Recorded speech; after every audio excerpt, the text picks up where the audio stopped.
ሰላም ጤና ይስጥልኝ። የሐቅና ሳቅ ቤተሰቦች የምናከብራችሁ የምንወዳችሁ አድማጭ ተመልካቾቻችን እንደምን ሰንብታችኋል ያልኩት እንደ ብዙ ጊዜ ቆይቼ መጥቼ ሳይሆን ያው ሳምንታዊ ፕሮግራም የማቀርብበት ዕለት ስለሆነ ነው። የሳምንቱ መጨረሻ አርብ ነው እና ሳምንቱ ምን ተከናወነ፣ እነዛ በሳምንት የተከናወኑ ተግባራት ምን እንደምታ አላቸው ለሀገራችን፣ ለሕዝባችን፣ ለእያንዳንዳችን የሚለውን እንመለከታለን።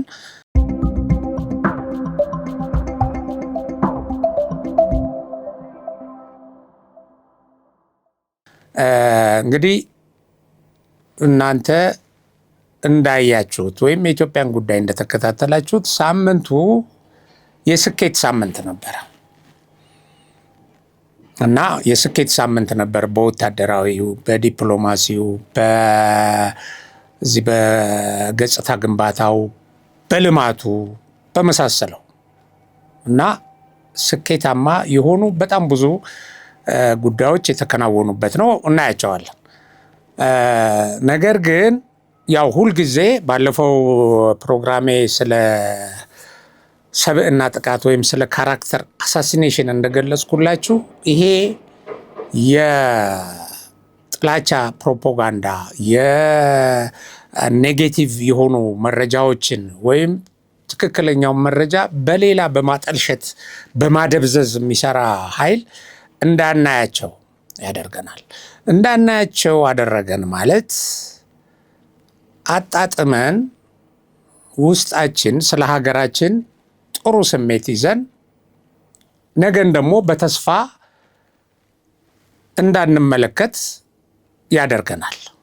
እዚህ ካምፕ የሚነዛውን ወሬ ከተመለከትን ማለት ነው። በመጀመሪያ ደረጃ የማንም ሰው ሕሊናው፣ አይኑ፣ አይምሮ በጥላቻ ሲታወር መጥፎውን ነገር ነው የሚያየው። ያን መጥፎውን ነገር ወይም ጥሩ ነገር መጥፎ አድርጎ እንዲመለከት ያደርገዋል። ይሄ በስነ ልቡና ሙያተኞችም እንደሚገለጸው ያንን ለእኛ ያስተላልፋሉ። ግን እኛ ስኬታችንን፣ የሀገራችንን በጎ ነገር አይናችንን ገልጠን ማየት አለብን። ከእንደዚህ አይነት ፕሮፓጋንዳ ርቀን እና ሌሎች ምናያቸውን ፊት ለፊት የምናያቸውን ነገሮች በማስተዋል እና እንዳልኳችሁ እንግዲህ ወታደራዊ እንቅስቃሴዎች ወይም በወታደራዊ መስክ ምን ተገኘ የሚለውን እንመለከታለን። በነገራችሁ ላይ ዛሬ የልዩ ዘመቻዎች እዝ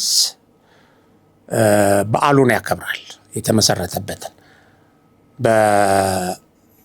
በአዋሳ እና ይሄ እዝ በጣም ከፍተኛ ሀገር በማዳን ተግባር ላይ ልዩ ኦፕሬሽን በመስራት ኢትዮጵያ ላይ ተደቅነው የነበሩ አደጋዎችን በመቀልበስ ኢትዮጵያ እንደ ሀገር እንድትቀጥል በማድረግ ትልቅ አስተዋጽኦ ያደረገ እዝ ነው እና እዙ ከተለያዩ የኮማንዶ ክፍሎች ተውጣቶ የተቋቋመ ነው። ይሄ እዝ አንደኛ የኮማንዶ ክፍለ ጦር፣ የአየር ወለድ፣ የልዩ ኃይልና የጸረ ሽብር ክፍሎችን ይዞ በእዝ ደረጃ ተደራጅቷል። በአሁኑ ሰዓት በዛው መጠን ዘምኗል፣ የማድረግ ብቃቱን አሳድጓል እና ተልእኮውን በብቃት የሚወጣበትን አቅም ወደ ላቀ ደረጃ አሻግሯል። በስነ ስርዓቱ ላይ እንደተገለጸው ማለት ነው እና ይሄ ኃይል ልዩ ኦፕሬሽን የሚወጣ ነው። እጅግ አደገኛ የሆኑ የግዳጅ ቀጠናዎች ውስጥ ሰብሮ በመግባት በጥልቀት ወይም ቆረጣ በሚባለው ከጠላት ጀርባ ገብቶ ጠላትን በማዛባት እየመታ ብዙ ድሎችን ያስገኘ ነው። በሰሜኑ ጦርነት ወቅት የዚህ ኃይል አስተዋጽኦ በጣም ትልቅ ነው። እንደሚታወቀው ባልተዘጋጀንበት ጠላት በብዙ ነገር ብልጫ በወሰደበት ሰራዊታችን በከበባ በተጠቃበት ጊዜ የተካሄደ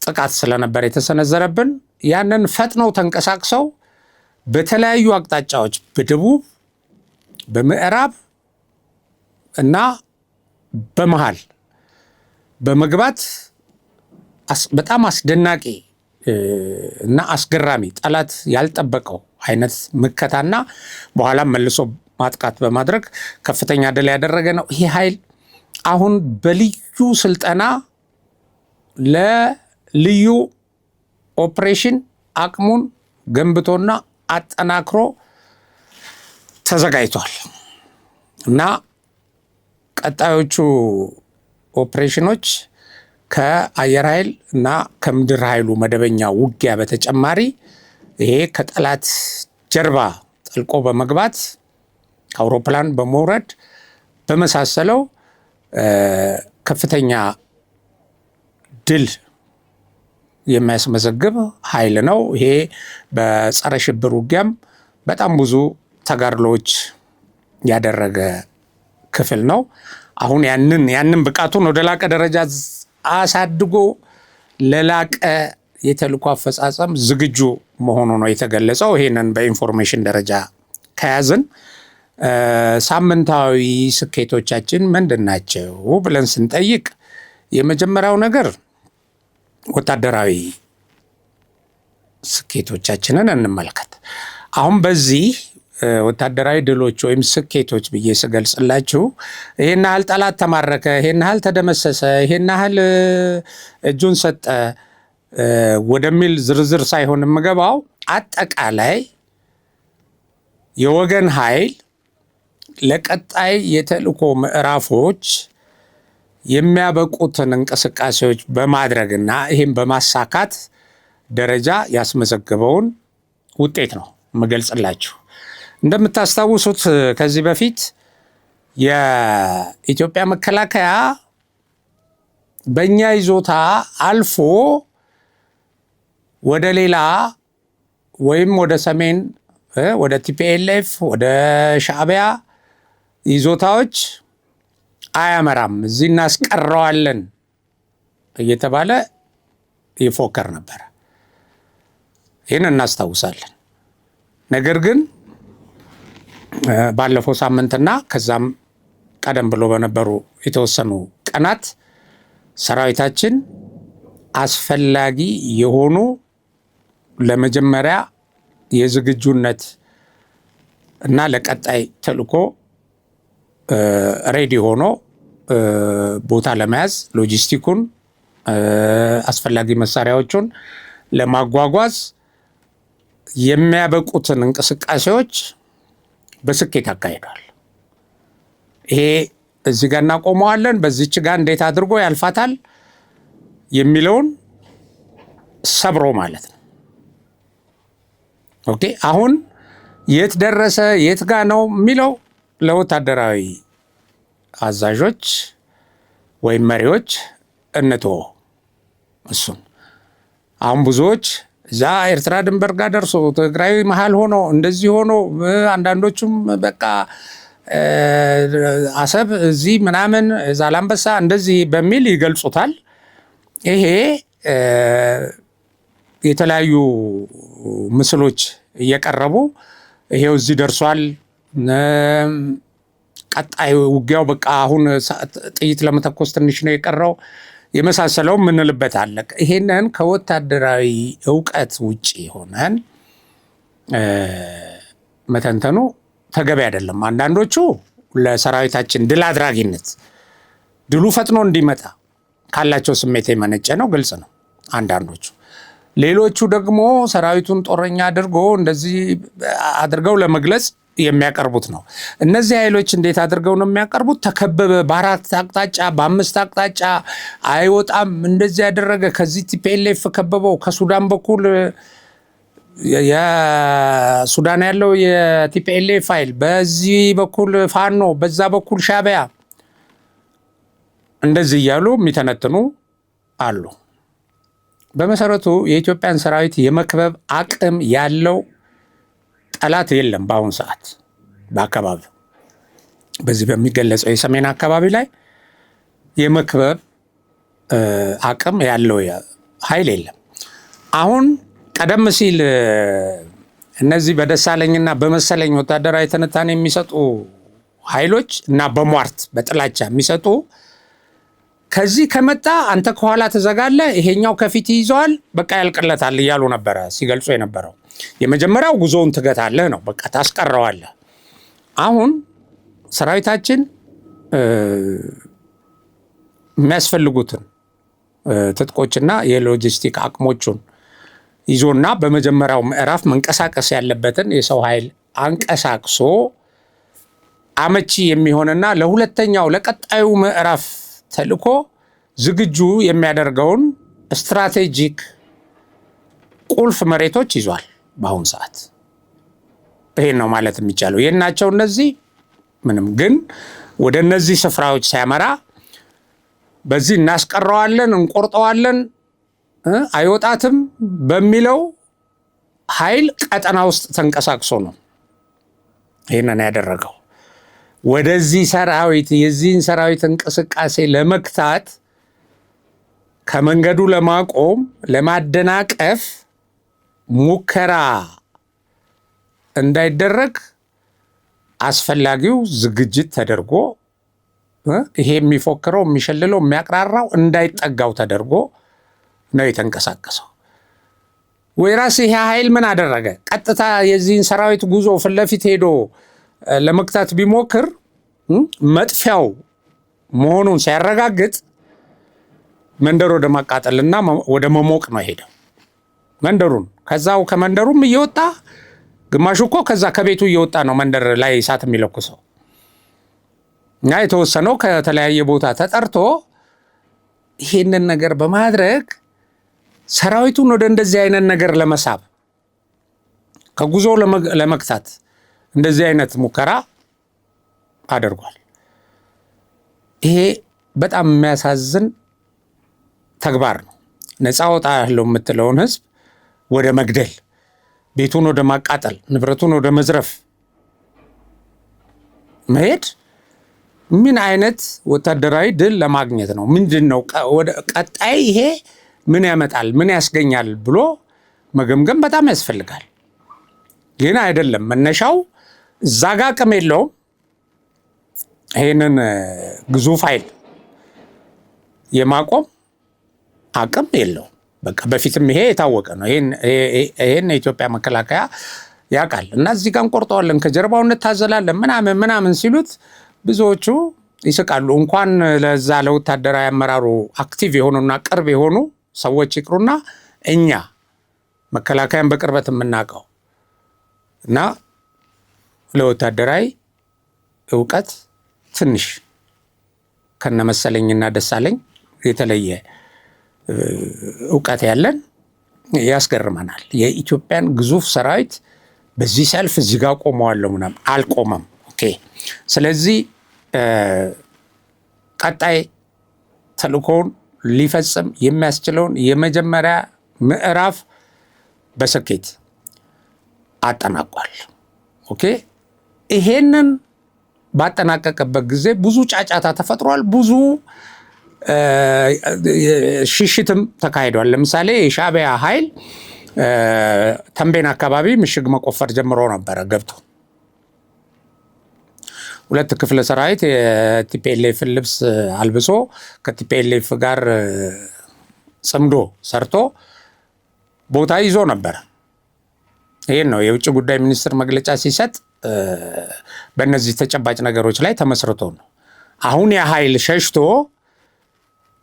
ምክንያቱም ይሄ የተጠጋው ግዙፍ ኃይል በደቂቃዎች ውስጥ ድምጥማጡን እንደሚያጠፋው ስለሚያውቅ ከታጠቀው የቡድን የሜካናይዝድ መሳሪያና የአየር ኃይል አቅም አንጻር ማለት ነው።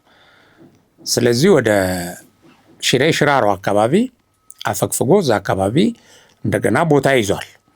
ቀጥሎ የህወሓት አመራሮች አሁን 51ኛ ዓመታቸውን ያከበሩት በፍርሃትና በጭንቀት ተውጠው ነው። በዚህ ላይ ህዝባዊ ድጋፍ አጥተዋል። በፍርሃትና በጭንቀት ተውጠው እቺ ነገር ለኛ ነች፣ ደብረጽዮን ወጥቶ እቺ ነገር ለኛ ነች እና እንመክታለን ይላል። የሀገርን ዳር ድንበር ለማስከበር የሚንቀሳቀስ ሰራዊትን እንዳታደናቀፍ ተብሎ ማስጠንቀቂያ ተሰጥቶታል። በመሰረቱ ይሄ የሰራዊት እንቅስቃሴ ሲደረግ እንቅስቃሴ ከሚያደርግበት ዲስታንስ የሲቪሊያንስ እንቅስቃሴ ራሱ መራቅ ያለበት የተቀመጠ ገደብ አለ።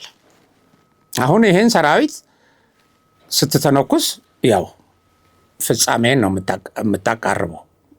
አሁን ወደዛ ወደ ሁለተኛው ምዕራፍ ሲሄድ ማለት ነው እና እንመክታለን።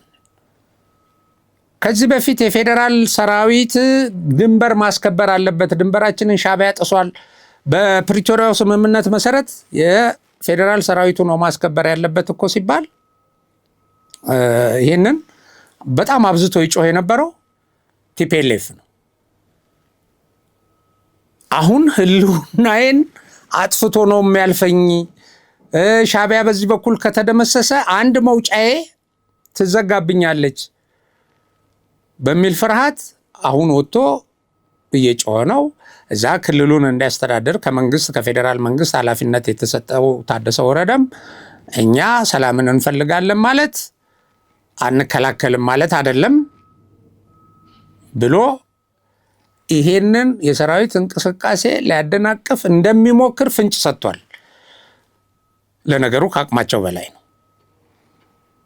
አሁን እንደዚህ አይነት ውጥረት ውስጥ ነው ያሉት። እንግዲህ የቲፒኤልኤፍ አመራሮች ትናንትና እንደምታስታውሱት ሶስቱ አዲስ አበባ ገብተው ለፌዴራል መንግስት ያው መተናል ብለዋል እና ህወሓትን ከርተዋል። በእኔ ግምገማ ያው እጅ መስጠት ነው።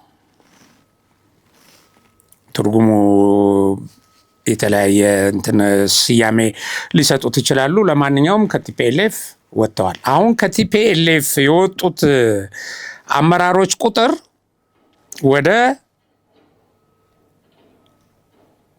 12 ደርሷል። 12 ጀነራሎች ኦኬ። እንግዲህ ከጀነራል ጻድቃን ጀምሮ 12 ጀነራሎች በአሁን ሰዓት እጅ ሰጥተው ወይም ከህወሓት ከርተው ይገኛሉ እና አሁን የእነሱን ስም ዝርዝር ያው ማህበራዊ ሚዲያ ላይ አለ። የተለያዩ የመረጃ ምንጮች ገልጸውታል እና ይሄ ሁሉ ዲተረንስ የሚባለውን የኢትዮጵያ ሰራዊት ቁመና አሰላለፍ በመገምገም የተወሰደ እርምጃ ነው። ኦኬ ይሄ ሰራዊቱ ያስመዘገበው ድል ነው። ሁልጊዜ በውጊያ ተዋግተህ ቀጥታ ተኩሰህ ገለህ ሳይሆን ዲተር በማድረግ ከሞከርከኝ እኔ በዚህ ደረጃ ላይ ያለሁት ስትል የገባው ይገባል። አሁን የተወሰኑት እንግዲህ እንደነ ደብረጽዮን አይነት ምንም አይነት ብታደርግ የማይገባቸው እንደ ታደሰ ወረደ ራሱ ጭምር ራሳቸው ጠፍተው ህዝቡን ይዘው ለመጥፋት የቆረጡ ሰዎች ይሄንን አይገመግሙ። ይሄንን በተመለከተ ጀነራል ጻድቃን በሰጡት መግለጫ ውጊያ ከገባ ይሄ ኃይል ውጊያው በጣም አጭር ነው፣ ይሄ ኃይል ደግሞ አይኖርም ብለው ነግረዋቸዋል። ባይ ዘ ወይ እዛ ካሉ ባህላዊ ጀነራሎች ትንሽ በወታደራዊ ትምህርትና በወታደራዊ እውቀት የተሻሉ የሚባሉ ሰው ናቸው ጀነራል ጻድቃን እና እረፉ ብለው አስጠንቅቀዋል። ስለዚህ ይህን ተረድቶ ብዙ ወጣት ዞር በል እያለ ህወሓትን እየከዳ በከፍተኛ ደረጃ ወደ ተለያዩ አካባቢዎች እየተሰደደ ነው። በአብዛኛው ወደ አዲስ አበባ ሌላ የሚሄድበት እንትን የለውም። ሀገሩ ኢትዮጵያ ነች። አሁን እንደሚባለው ሻዕቢያ ረዳታችን፣ አጋራችን፣ ደጀናችን የሚሉት አንድ የትግራይ ህዝብ ወደ ኤርትራ አይሰደድም። አንደኛ ኤርትራ ውስጥ ያለው ድህነት ይህን ስደተኛ መቀበል የሚያስችል አይደለም። ባይዘው ሻዕቢያም አምኖ አያስገባም እንደዚህ አይነት ሰዎችን። አያስገባም። በጣም ተጠራጣሪና በተለይ እዛ ክልል ላይ ላለው ህዝብ ያለው የጠላትነት ስሜት ከፍተኛ ነው። አሁን ጥቂት ጀነራሎች ለጊዜው ይሄ ጥቃትን ሊመክቱልኝ ይችላል ብሎ ተማምኖ ያደረገው ነው እና ይሄንን እንዲሁ ዝም ብሎ ባጭሩ 12 ጀነራል ሲባል እንዴ ብዙ አይደለ እንደ አሁን አንድ ሰው ትናንትና 12 ጀነራሎችን እንደ 12 ጀነራል የአንድ ፓርቲ ጀነራል የክልል መሆኑን እንተው ማለት ነው። አሁን ለክልሉ ምንም የሚጠቅሙ ስላልሆኑ ግን የአንድ ክልል ተወላጆች ናቸው፣ ምንም ጥያቄ የለው እና ሲባል በጣም ብዙ ደግሞ እኮ የቀሩ አሉ በጣም ብዙ ጀነራል እና ቲፒኤልኤፍ በጀነራል ቁጥር አስደናቂ ሪከርድ ያለው ፓርቲ ነው። በመሰረቱ ፓርቲ ጀነራል ሊመራ ወታደርና እንትን ፓርቲ የተለያዩ ናቸው። ራሱ ቲፒኤልኤፍ እንደዛ ይለናል። ግን የቲፒኤልኤፍ የመጨረሻ ምሽግ ብለው ደማችንን አጥንታችንን እንከሰክሳለን ለዚህ ፓርቲያችን ለአብዮታዊ ዲሞክራሲ ብለው ቃል የገቡና ከዛ ያልተነቃነቁ በጣም ብዙ ቁጥር ያላቸው ጀነራሎች አሁንም አሉ። እነዚህ ጀነራሎች ቀደም ብለው በኢትዮጵያ ሰራዊት ውስጥ 85% አመራር ላይ የነበሩና በጣም ብዙ ቁጥር ያላቸው እንደው አንዳንዴ ስታስቡ ይሄን ያህል ቁጥር ራሱ ሀገሪቷ ነበራት ወይ በዛ ጊዜ ትላላችሁ። ጀነራል ኮሎኔል ምናምን ተውት ብዙ ነው እና ዞሮ ይሄንን ቆም ብለው ሰዎች እንዲያስቡ ከዚህ ሰራዊት ጋር መጋጠም ብዙ ተዋጊ በብዙ ቁጥር ክፍል እንደ ክፍል የፈረሰበት ሁኔታ አለ። የቲፒኤልኤፍ በቃ ተበትኖ ወደ ቤቱ ሄደ። ከዚህ ቀጥሎ የሚያሳየው ነገር ምንድነው? ለምሳሌ ጸለምት ላይ ሞከሩ እዛች ጋር በአጭር ጊዜ ተመተው በደረሰባቸው ነገር ብዙዎች ተበተኑ ከሰራዊቱ። ስለዚህ የኢትዮጵያ ሰራዊት ዲተር በማድረግ ቁመናው ጠላቶቹን በተለይ ቲፒኤልኤፍን የመሰለ አደገኛ ጠላቱን ካምፕ እያሸበረ እየናደር ነው ያለው እና ይሄ ስልት ቀላል ስልት አይደለም። በቃ ከሞከርከኛ በድሮን እመታሃለሁ አሳየው። ወደ ጦርነት ከገባ አትንቀሳቀስም። አውሮፕላን አቆመ። ለምሳሌ በዛ ጊዜ ቶሎ ብለው ወደ ሰላም ወደ አፍሪካ ህብረት ወደ ምን ጻፉ። ማንና ነው አንተ የፈረስክ ፓርቲ ካንተ ጋር አልደራደርም አለው። አፍሪካ ህብረትም ለዚህ ትኩረት አልሰጠም። ግን ይሄ ፓርቲ እየሞተ እየሄደ መሆኑን ተረድተዋል። ሌላው እጅግ በጣም ብልሃት የተሞላበት የኢትዮጵያ መንግስት እርምጃ ደግሞ ምንድን ነው? አካውንታቸውን አገደ። የጀነራሎቹንና የቲፒኤልኤፍ አመራሮች አካውንታቸው የታገደው እኮ ኃይሎች እዚህ አዲስ አበባ ውስጥ ስንት ፎቅ የሚያከራዩ ናቸው። ኦኬ አካውንቱን ሲያግድ ንብረቱን ሲያግድ የሚዋጉት ባይዘዌ እንደዚህ ጥርሳቸውን ነክሰው አንዳንዶቹ ከቲፒኤልኤፍ ጋር ወደ መቃብር ልውረድ የሚሉት የስንዘርፍ የነበረበት ሂደት ተቋረጠ ብለው ነው። እጃችን ላይ ያለው ሀብት ብቻ ሳይሆን እየዘረፍን መቀጠል አለብን የሚል ዓላማ ያላቸው ሰዎች ስለሆኑ ነው። ኦኬ እና አሁን ይሄ የዘረፉት አደጋ ላይ ሲወድቅ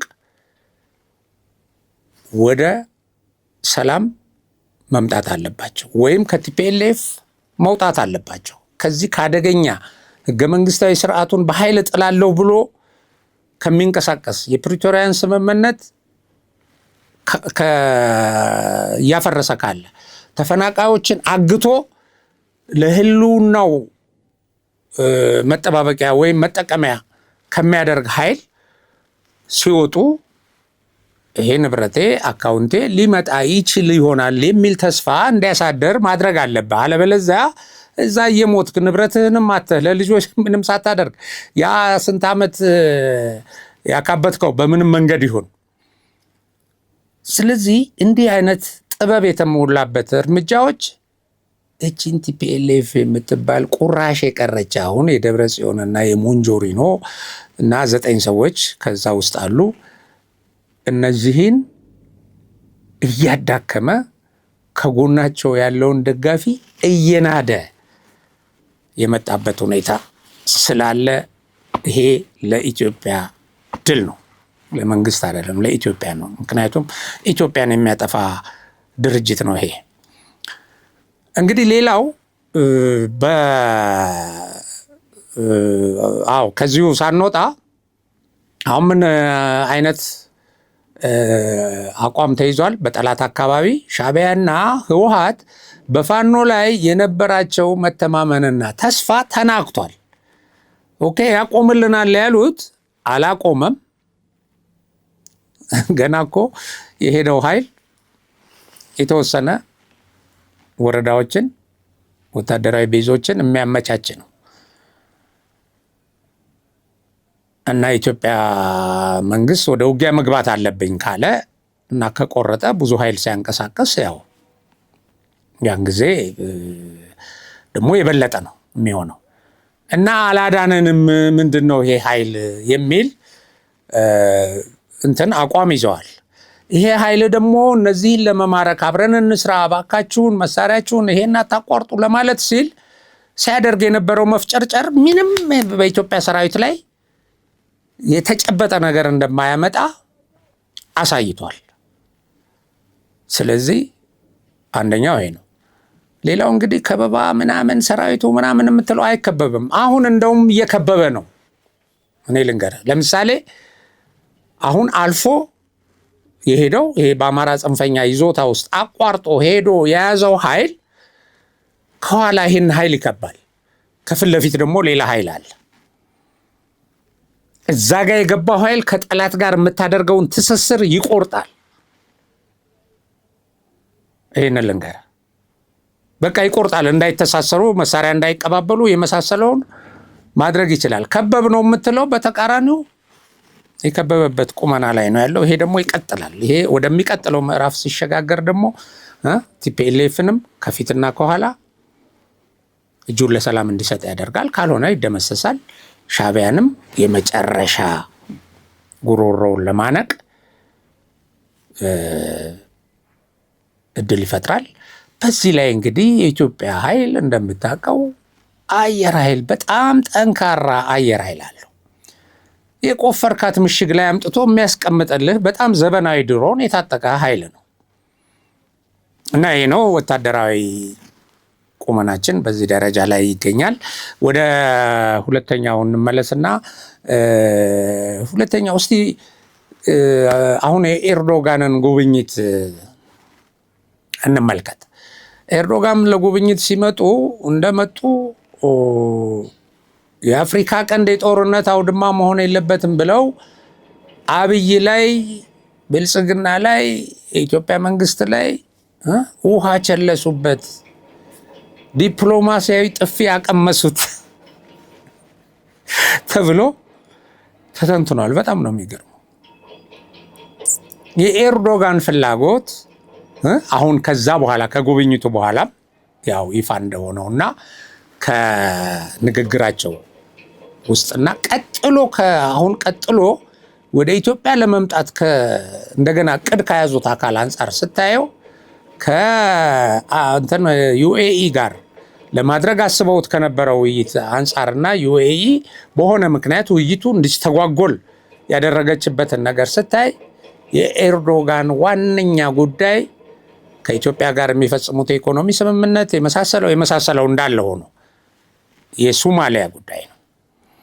የእስራኤል ወደ ሶማሌላንድ የመምጣት ጉዳይና እውቅና የመስጠት ጉዳይ ነው የሚያሳስባቸው እና በአፍሪካ ቀንድ ሌሎች አካላት የሚሻኮቱበት መሆን የለበትም ሲሉ እነ ግብፅ፣ እነ እስራኤል እና ሌላው ደግሞ ኃይል ራሷ ቱርክዬን ጨምሮ ማለት ነው። ቱርክዬ ሶማሊያ ውስጥ በጣም ብዙ ቤዝ አላት። ይሄንን ጨምሮ ይሄን አደጋ መከላከል አለብን ለምን ኢትዮጵያ ደግሞ ለዚህ አጋር ትሆናለች ወይ ወደዛ እንዳትሳብ ማድረግ አለብን ከሚል የመጣ ነው። ቀጠሉና አሁን ይሄንን የምታረጋግጠው የእስራኤል ፕሬዝዳንት ይስሐቅ ሄርዞግ ደግሞ አሁን በሚቀጥለው ሳምንት ኢትዮጵያን ይጎበኛሉ። አሁን ኢትዮጵያ በግራ በቀኝም ተፈላጊ ሀገር ሆናለች። ተጽዕኖ ፈጣሪ ሀገር ሆናለች። እቺን ሀገር ከጎናችን ማሰለፍ ለሚቀጥለው ዓላማችንና እርምጃችን ይጠቅማል ብለው ሀገራት እንዲያስቡ አድርጓል። እንግዲህ በዚህ መንፈስ የቱርክዬ ፕሬዝዳንት በጣም ዘመናዊ መኪና ለጠቅላይ ሚኒስትሩ ሸለሟቸው። እንደዛ በጥፊ ምናምን እንዴት በመኪና ነው? በኋላ ጎማ ነው? በፊት ጎማ ነው? ጫማ ጥፊ ነው? አይታወቅም። እና በጥፊ ዲፕሎማሲያዊ ጥፊ አቀመሷቸው እያሉ የሚተነትኑ ድኩማን በጣም ነው የሚገርሙት።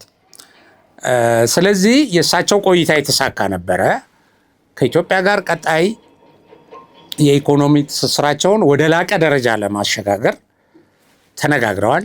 ኢትዮጵያ የቀይ ባህር አክሰስ እንደሚያስፈልጋት የባህር አክሰስ ተማምነዋል። ይህም በመግለጫቸው ነግረውናል። እና የባህር አክሰሱ የትም ይሁን የትም በቃ ይሄንን ያስፈልጋታል። በዚህ ውስጥ ሆነው ነው ውይይት ያደረጉት።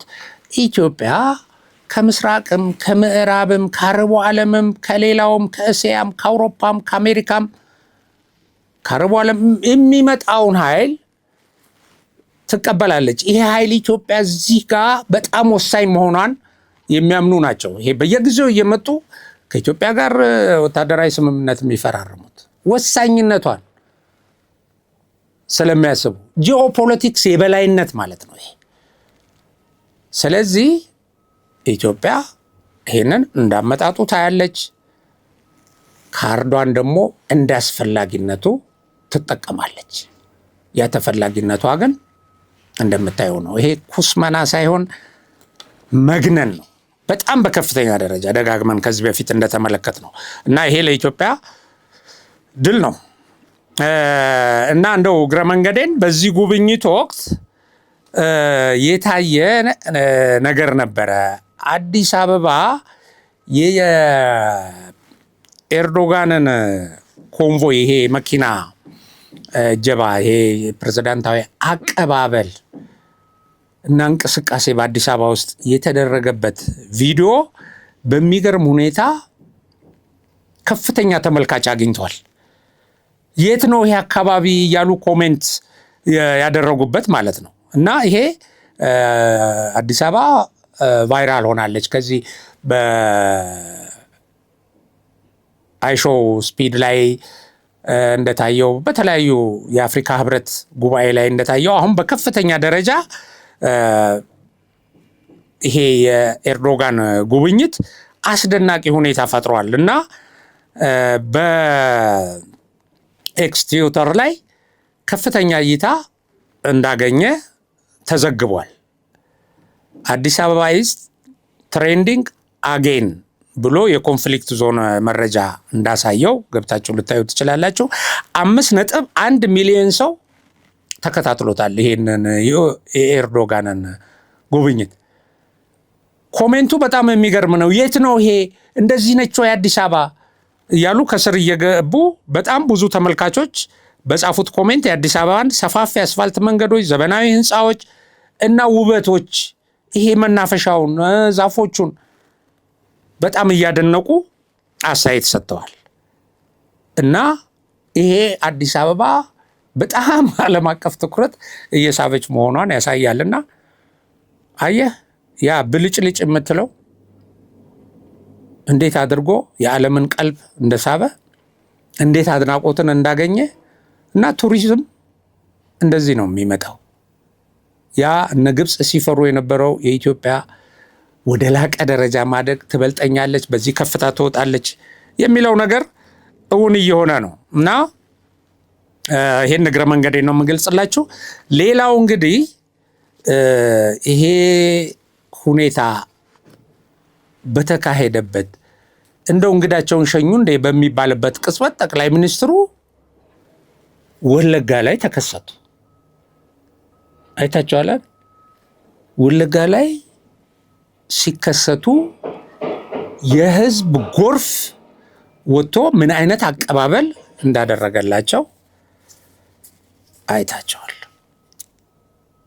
ህዝብ የምትለው ይሄ ህዝባዊ አመጽ ይነሳል። ኦሮሚያ በተለይ ይሄ መንግስት ምናምን የምትለው ዋናው የሸኔ ቤዝ የነበረው ወለጋ እነዚህ ወጥተው አብይ እያሉ በየቀኑ እንትን የሚሰሩት ሰዎች እንደው የሚተማመኑበት በቃ ከርቶታል ጥሎታል እያሉ ፕሮፓጋንዳ የሚሰሩበት ኤሪያ ህዝብ ወጥቶ እየጮኸ አብይ ምን በቃ ጭፍ በጣም ነው የሚገርመው። ሰውየው ከመቼው ሄዱ የሚለውን እንትን ብለን ተደንቀን ሳናበቃ ያ ህዝብ ጎርፍ ወጥቶ እንደዛ እንደ ከሴኩሪቲ እንትን ከፕሮቶኮል በወጣ መልኩ ህዝብ መሃል ገብተው እኔ በመሰረቱ ሁልጊዜ መቃወማለሁ ይሄን አይነቱን ነገር ግን ገብተው እንደዛ ላያቸው አንገታቸው ላይ እየተጠመጠመ ምን እያለ ህዝቡ የታለ ሸኔና ምናምን የሚቃወማቸው ህዝብ የታለ ስትል እንዲወጣ ተደርጎ ይሆን ከወለጋ እንዲወጣ ይሄ ምናምኑ ሌላ ሀገር ቆየ አሁን ጠቅላይ ሚኒስትሩ ስለሚጎበኝ ተብሎ ነው። ያኮ መንግስት ያደራጀው ህዝብ አይደለም ያ የወጣው ሞብ ነው ዝም ብሎ ፈንቅሎት የወጣ ህዝብ ነው እንደምታየው። እና እዛ ህዝብ መካከል አያቸዋቸው።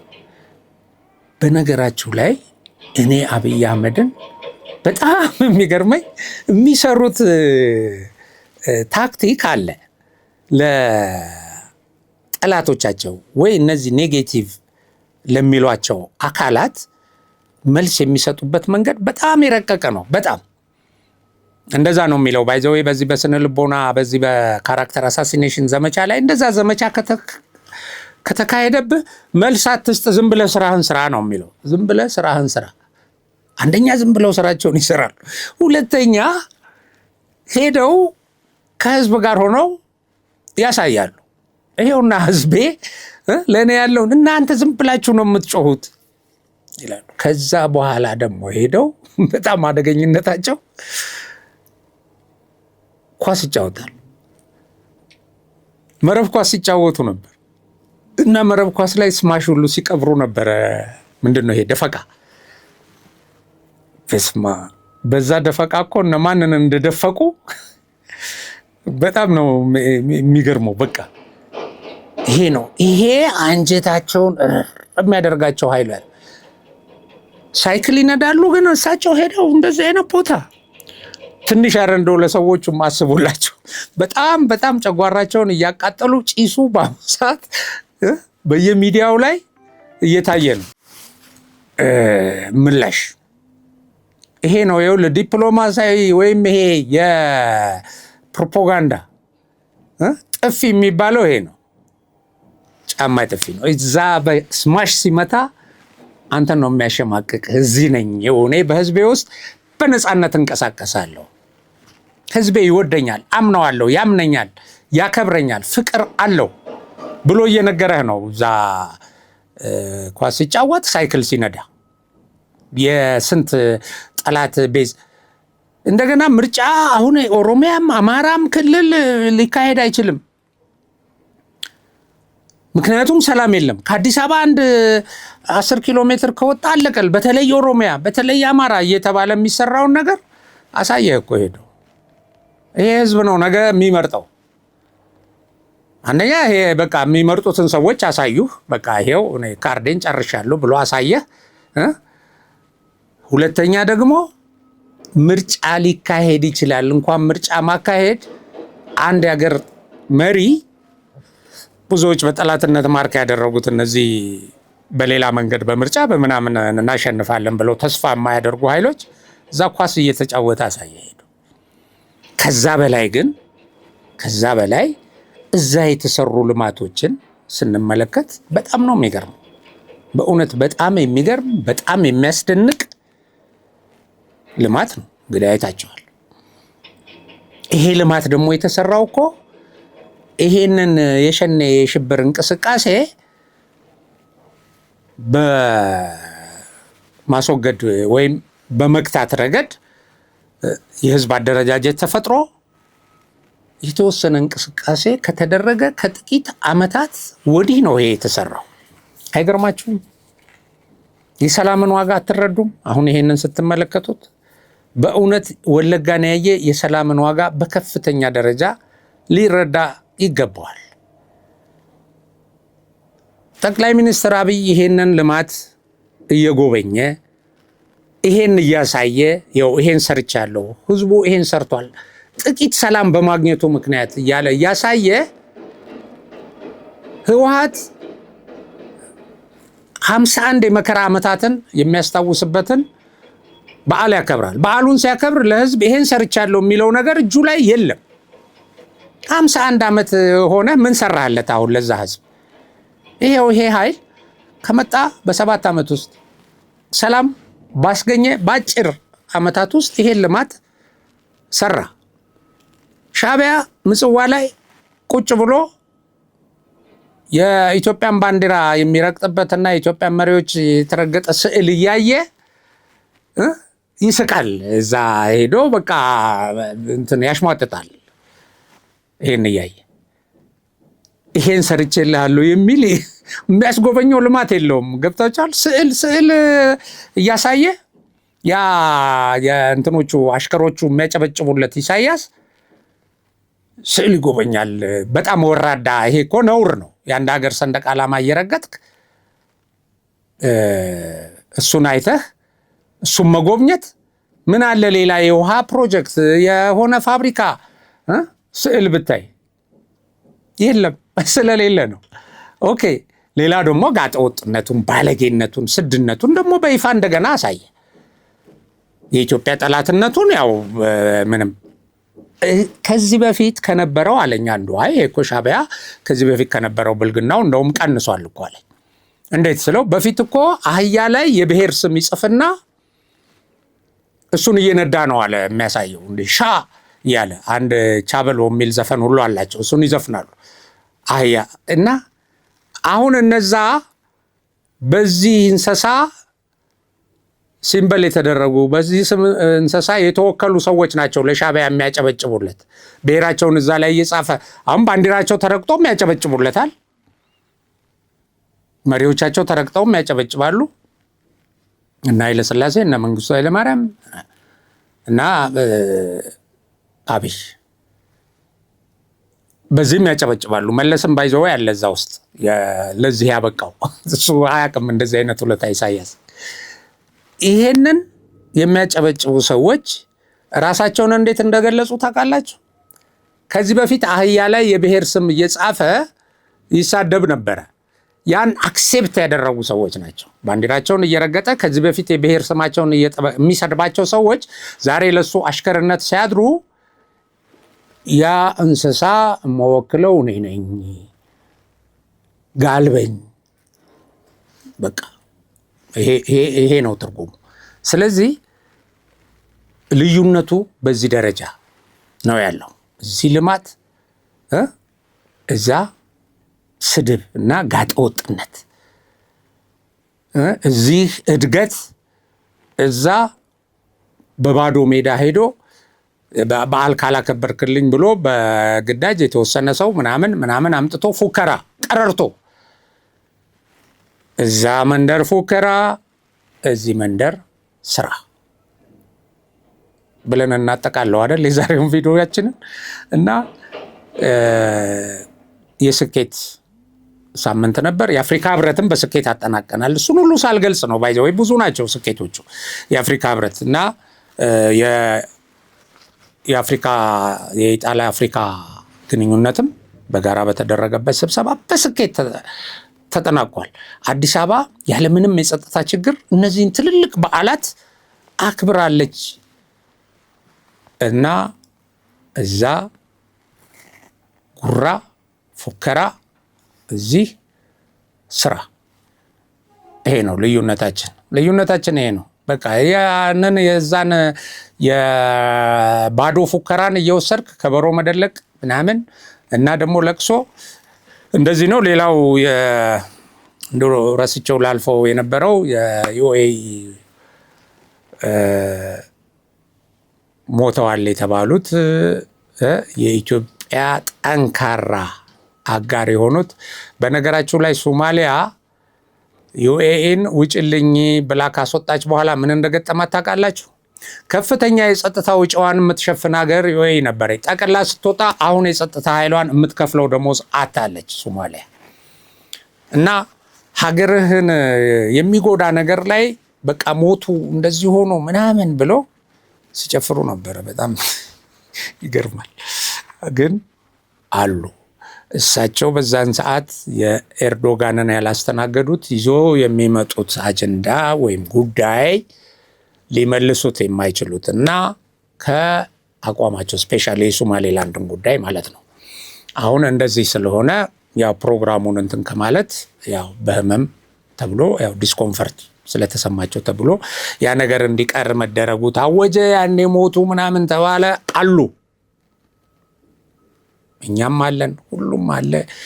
እናንተ ከምታስቡት በተቃራኒው የሄደ የኢትዮጵያ ስኬት ወደ ከፍተኛ ደረጃ እያደገ ነው ያለው እና ውድ ተመልካቾቻችን በሌላ ፕሮግራም እስከምንገናኝ ድረስ ለዛሬ በዚሁ አበቃለሁ። ሀቅና ሳቅ ሚዲያችንን ሰብስክራይብ፣ ሼር፣ ላይክ አድርጉ። ሰላም።